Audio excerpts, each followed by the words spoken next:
మా ఊర్లో 10 ఇటుకల ఫ్యాక్టరీలు ఉన్నాయి. 5 సంవత్సరాల నుంచి ఉన్నాయి. 2014 నుంచి 9 నుంచి ఉండేవి ఉన్నాయి. 19లో 14 నుంచి పెట్టుకునేవి ఉన్నాయి ఇండస్ట్రీలు. ప్రత్యక్షంగా పరోక్షంగా 50 మందికి ఉపాధి కలుగుతుంది.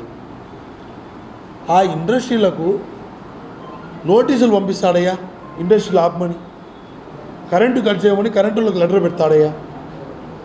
ఇంత నీచపు బుద్ధి కలిగిన వ్యక్తి అయినా ఈయన మళ్ళీ ఏమనంటే నేను అభివృద్ధి చేసిన అంటాడు. అభివృద్ధి అంటే లేని దాన్ని సృష్టించేది కాదు నాయన, ఉన్నదాన్ని ఎట్లా డెవలప్ చేసి దాని అభివృద్ధి ప్రదంలో నడిపించేది దాని అభివృద్ధి అంటారు. ఇప్పుడు కడపలో చూసాం బుగ్గంగా, దాన్ని ఉన్నదాన్ని రాబోయే కాలంలో వర్షాకాలం వస్తే ఆ కంప చెట్లు దాని వ్యవస్థ వల్ల ఇళ్ళల్లోకి నీళ్ళు వస్తాయి అంటే ఉన్నదాంటి వల్ల సమస్య వస్తుంది. ముందు ఉన్నదాంతో ఏ సమస్య వస్తుందో తీసుకొని దాన్ని శుభ్రం చేసుకుంటే లేని దాని గురించి ఆలోచించవచ్చు. ఉన్నది చేయించినారు, నెక్స్ట్ వాళ్ళ ఆలోచన ఏంది, నెక్స్ట్ ఏం చేయాలి, ఇది అయిపోయింది సబ్జెక్టు. నెక్స్ట్ ప్రజలకు ఉపయోగపడేది ఏం చేయాలి, దీన్ని అభివృద్ధి అంటారు.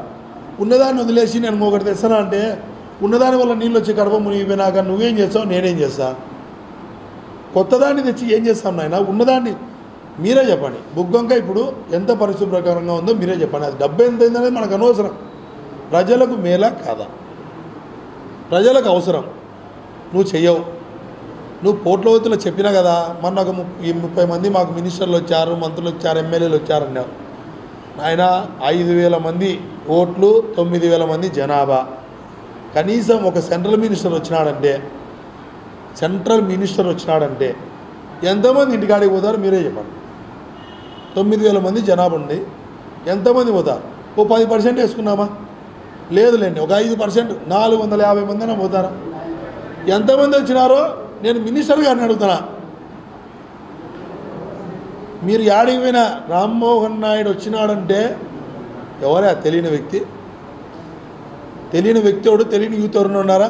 కనీసం ఫోటో కోసమన్నా పోతాం కదా. ఆయన మీద అభిప్రాయం అది ఉంది కాబట్టి రాలే. మీ మీద వాళ్ళు వచ్చిన వాళ్ళ మీద ఎవరికి లేదు, అందరికీ అభిమానమే. వచ్చిన వాళ్ళు మా ఊరికి వచ్చారని మిమ్మల్ని చూసి ఎవరు రాలేని ఆయన మీ ఇంటికాడికి. మీ పరిస్థితి అటు ఉంది. మీ దౌర్భాగ్య స్థితి, మా దౌర్భాగ్య స్థితి ఆ ఊళ్ళో పుట్టడం. నువ్వు కాదు, మా దౌర్భాగ్య స్థితి నాన్న. మేము ఆ పోట్లూరుతో పుట్టి పెరుగుతున్నాం చూడు, మా దౌర్భాగ్య స్థితి. మాకు ఒక ఊరన్నా కట్టియండి చంద్రబాబు నాయుడు గారు.